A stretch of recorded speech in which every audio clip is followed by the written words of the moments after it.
mainit na balita na dapat malaman at mapanood ng taong bayan at pinag-uusapan ngayon sa mundo ng social media na tila ayaw ipalabas ng bayarang media. Tila totoong araw ang kasabihang sadyang hindi natutulog ang karma. Ito'y matapos ang kinasasangkutang kontrobersiya at skandalo ni Marcos Jr. Pamilyang Marcos sila muli raw kinarma. Korte Suprema kinumpirma na at opisyal nang binabawi ang Malacanang of the North. Pero bago nating simulan ang balitang politika ngayon sa Pilipinas, kung ikaw ay bago pa lamang sa aming channel, ay please huwag kalimutang mag-subscribe at i-click ang notification bell. Huwag din kalimutang mag-like para mas maging updated ka palalo sa lahat pa ng bago naming mga uploads.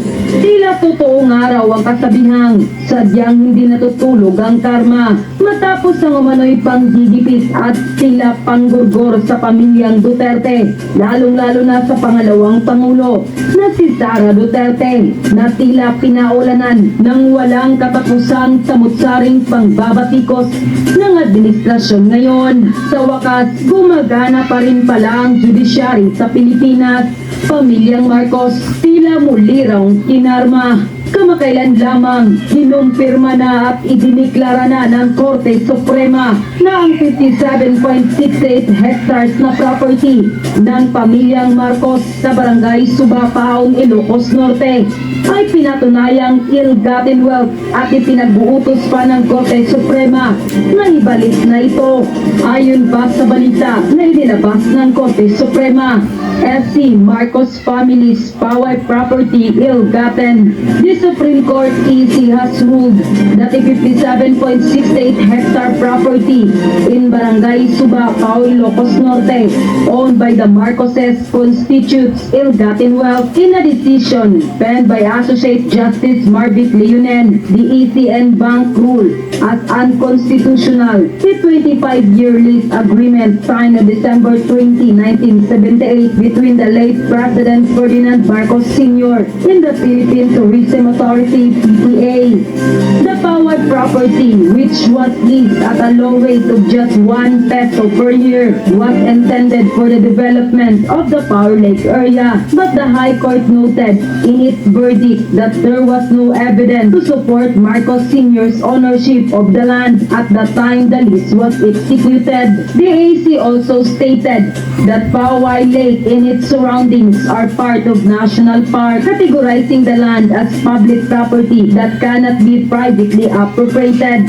The ruling further said that despite the issuance of Presidential Decree number 1554 that opened the land for acquisition, no documentation exists providing that the property was transferred to Marcos Sr. before the 1978 lease agreement. As a result, the AC declared that Marcos Sr. had no authority to lease the land, making the contract invalid, Leonen wrote in his decision. The High Court also said that the contract included provision stating that ownership of any improvement made during the lease would revert to Marcos Sr. upon its termination. This arrangement was found to violate the constitutional prohibition against the President holding any financial interest in a government contract as outlined in both the 1973 and 1987 Constitution. The AC said the AC does order that the property be returned to the state with exemption for portion now covered by free patents.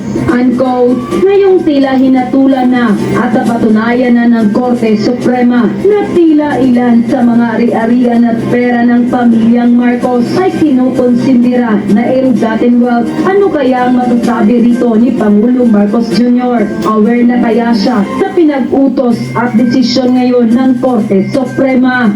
At ayon pa sa social media post ng well-known political commentator na si Crisette Laureta Chu, at least gumagana pa ang judiciary dahil wala ng silbi ang legislative. Praying for the justice who ruled in this case, but since maliit lang ang 58 hectares sa mga Marcoses, focus na lang tayo na according to the SC, ang mga ari-arian at pera ng mga Marcoses ay considered ill-gotten. Bigyan ko lang kayo ng breaking news. Post ito ng Philippine Star. tungkol ito sa mga Marcoses. Yung mga kaso pa nila noon, 27 years ago, mga graft cases na naisampa sa kanila. Ito, may desisyon na ang Sandigan Bayan. Okay, ito ang basahin kong post, ha. The Sandigan Bayan 5th Division found former First Lady Imelda R. Marcos guilty of 7 counts of graft and sentenced her 6 to 11 years in prison of a graft case that ran for 27 years. So, yun po, pangyari, correct me if I'm wrong, meron ibang kaso na found guilty rin dating First Lady, and I believe ito munang kaso na on appeal na, hindi ko na alam kung nasa Court of Appeals pa o nasa Supreme Court na. So ito, panibagong kaso na dinisisyonan ng Sandigan Bayan. So justice system natin ito is pwede pang i-appeal, kaya hindi muna siya maprepreso. Katulad ni Franz Castro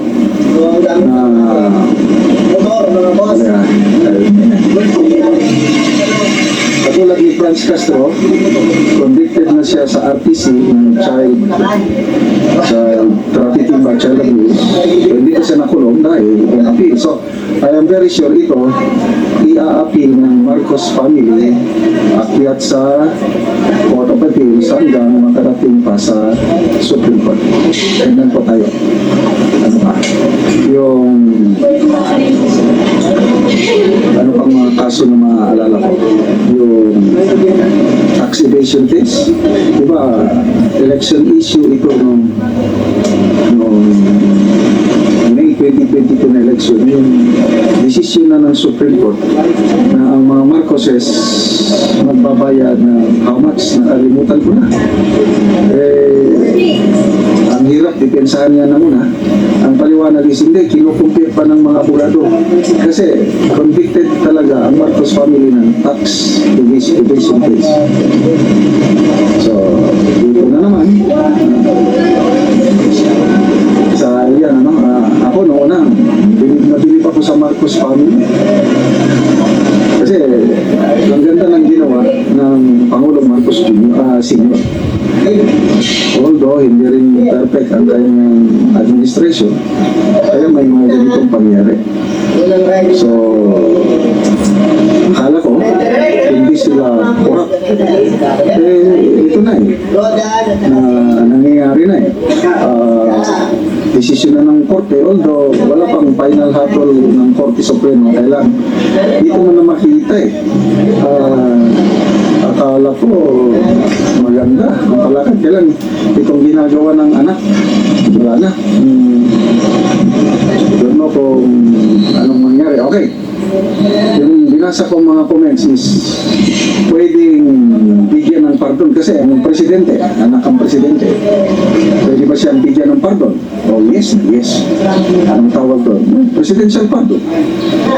Pwedeng hindi na makulong kasi ang anak, dahil nanay niya ayaw niya, pwede niya ipardon. But let's see what will happen. Kapangyarihan ng Pangulo yung maggawad ng pardon sa mga ganyan. Okay? So, ibig sabihin nito is buhay na buhay pa ang justisya natin sa bansa. Kasi, bilib ako, itong 5th division ng Sandigan Bayan, matapang. Walang, hindi nila iniisip na nanay siya ng presidente ngayon. Kung anong lumabas sa trial, findings nila, guilty talaga. Okay? Diba? So, ano pa, buhay pa ang ating, magtiwala lang tayo sa mga korte, lalo na ang Supreme Court. Buhay na buhay. Ako, napakalaki ang tiwala ko pagdating sa Supreme Court na makukuha mo talaga ang justisya. Lalo na ngayon, yung mga patong-patong patong na kaso ng administrasyon ito, yung PhilHealth issue, dalawang petisyon na isampa sa PhilHealth issue, yung impeachment ni BP Sara, dalawang petisyon din yan, magkahiwalay. Ano pa, yung mga vloggers, petisyon din yan.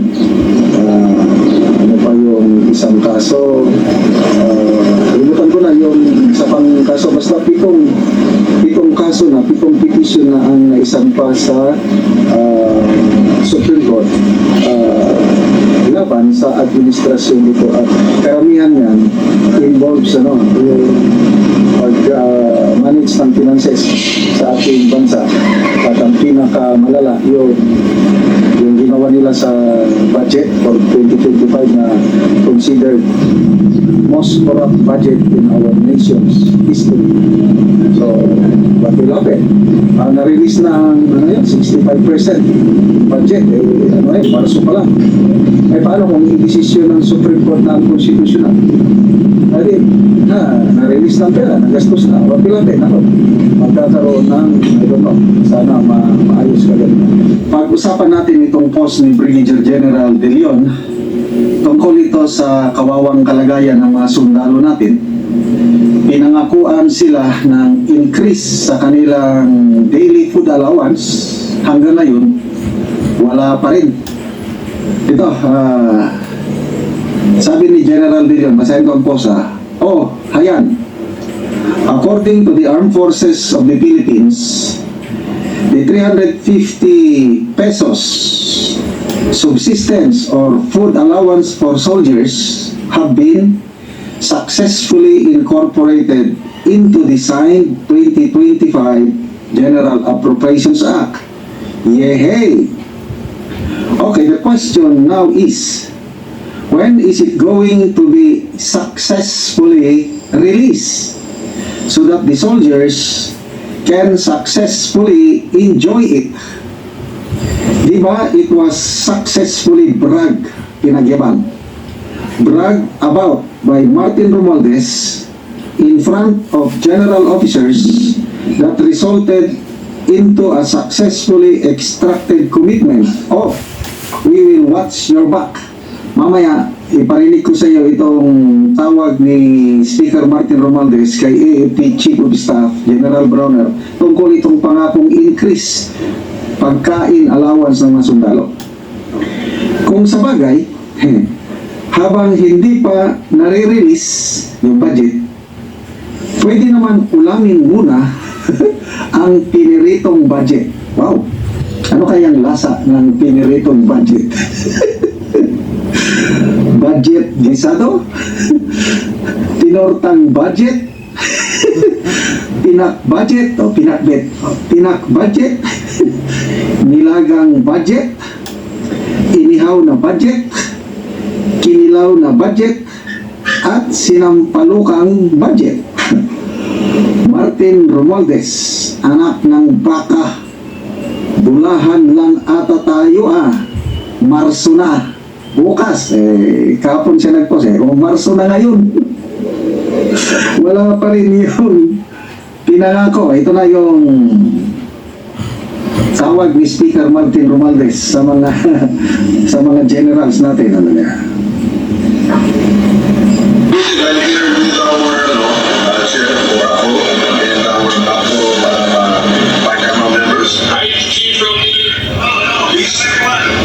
Yan na, Sir Romualdez.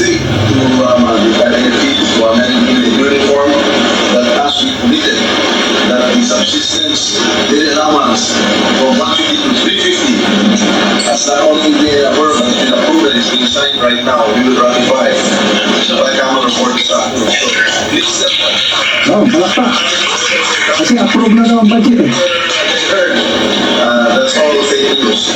Basta nagsalita tayo when we speak as a speaker in the house when we speak we mean it and we will always deliver. You are top priority sir. This is the top priority po kayo and we are fully committed to support all of you and keep your morale high and always take care of you. Please continue. Mabuhay ang AFP. Mabuhay kayo lahat. Okay.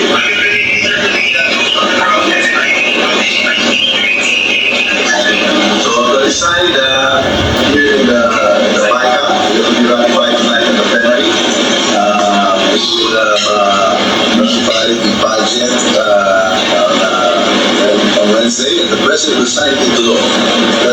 So I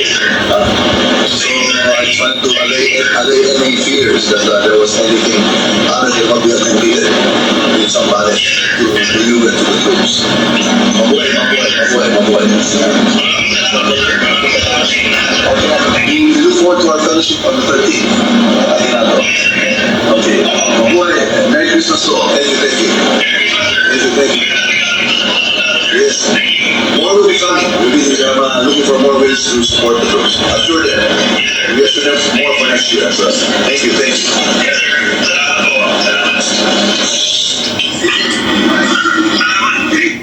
So, yeah, that was December, ano?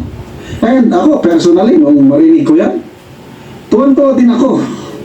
Kasi ang laking tulong yan sa mga sundalo, ma-increase ang food allowance from 150 to 350. Ang laking bagay niyan. Kailan? Pangako eh. Sabi niya, basta nagsasalita, ang ganda yung salita niya, basta nagsalita tayo, gagawin natin. We will deliver. Ito na ngayon, sinisingil ni General De Leon. Anak ng baka, bulahan lang ata tayo. So ito, ang Armed Forces of the Philippines, may statement. DZMM Teleradio. Sabi na, the Armed Forces of the Philippines denied fake news saying that the 300 pesos daily allowance for military personnel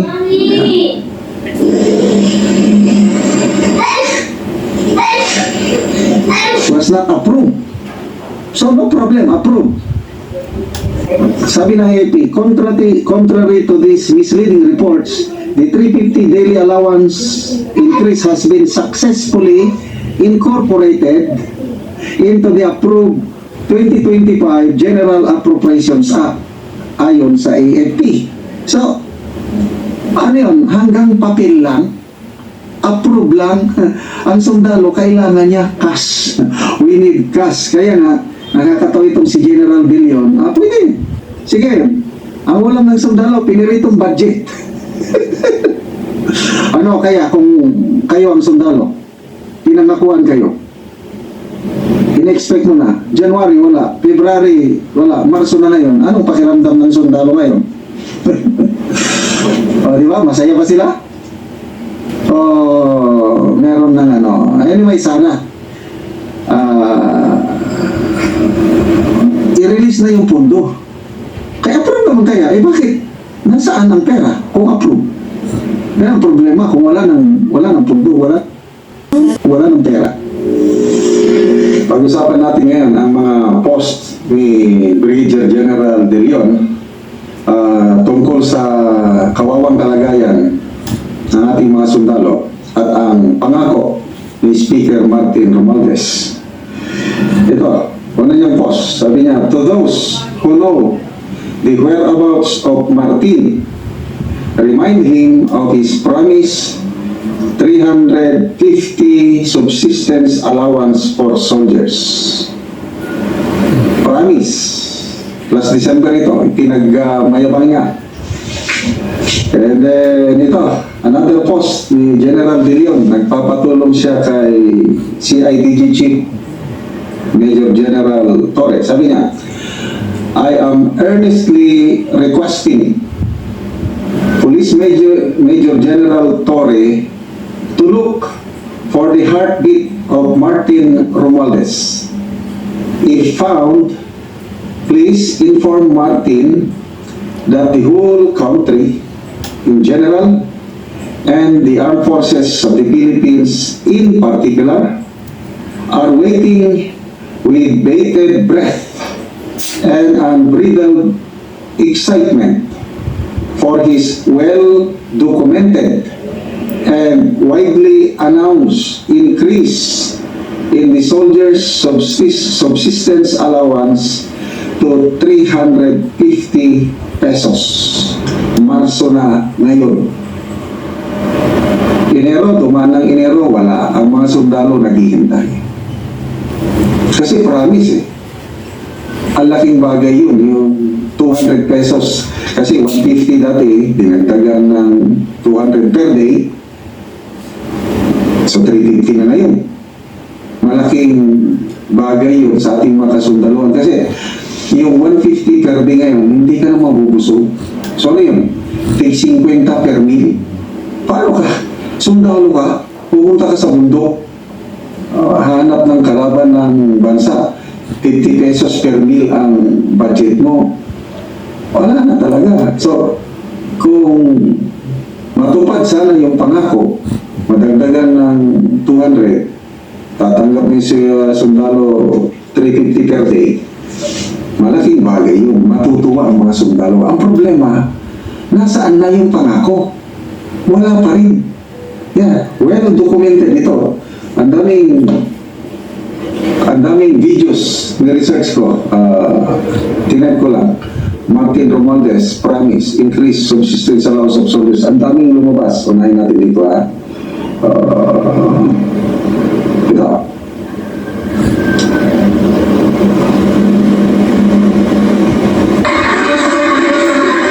Yan, palitrato nila sa, I think, Baikam.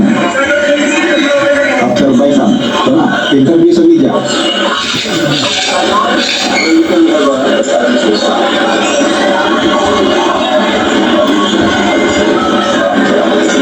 Subsistence allowance. Subsistence allowance.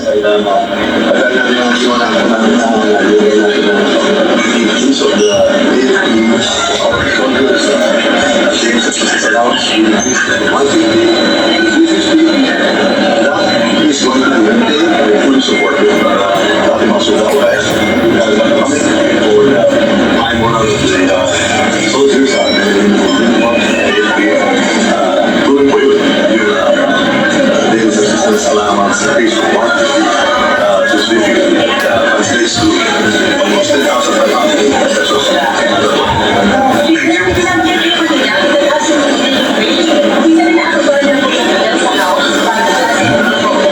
Ayos pa yun. Hintayin na Isa yan, ha?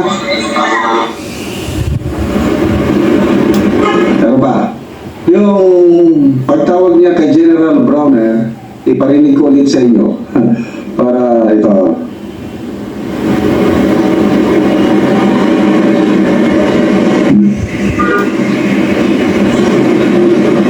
Chief, we committed that here with our chair or ACO and our ACO. Widely publicized ito, tawag. Please, kindly convey to General Browner ang kausap. our men and women in uniform that as we committed that the subsistence daily allowance from 150 to 350 has not only been affirmed, but has been approved and is being signed right now. We will ratify. So I have no report to SACO. So please tell that, whatever doubts, whatever they heard, that's all fake news. Basta nagsalita tayo when we speak. As a speaker in the House, when we speak, we mean it and we will always deliver. You are top priority here. Please tell the men and women here, top priority po kayo. And we are fully committed to support all of you and to keep your morale high. To always take care of it. Please convey that. Mabuhay ang AFP. Mabuhay kayo lahat. Okay.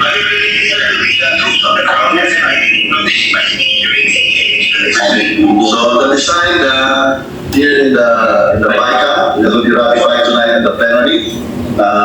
We will ratify the budget on Wednesday, and the president will sign it into law. That's as good as so I trying to allay any fears that there was anything other than what we have committed in somebody to you and to the troops. Mabuhay. Yeah. We look forward to our fellowship on the 13th at Aguinaldo. Okay. Mabuhay. Merry Christmas to all. Thank you. So very clear, ha? Widely publicized yun. Talagang parang sinadya na videohan yung pagtawag, tapos ikinala sa lahat, social media, mainstream media. So, may documented. Nasaan na? Kaya tinatanong ni General Dillon, nag-release ng statement ang Armed Forces of the Philippines. Incorporated na daw sa budget 2025, nandyan na yung increase. Ang tanong, kailan ibibigay? Eh, sabi ni General Leo, nakakatawa. Sige, ang sundalo, pwede bang mag-ulam ng pineretong budget? At yun na nga mga kababayan, ano na ang masasabi mo? Kung mayroon kayong hinaingat komento patungkol sa balitang ito, please comment down below.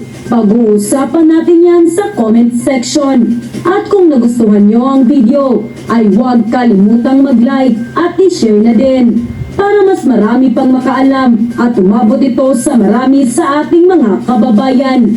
Maraming salamat po!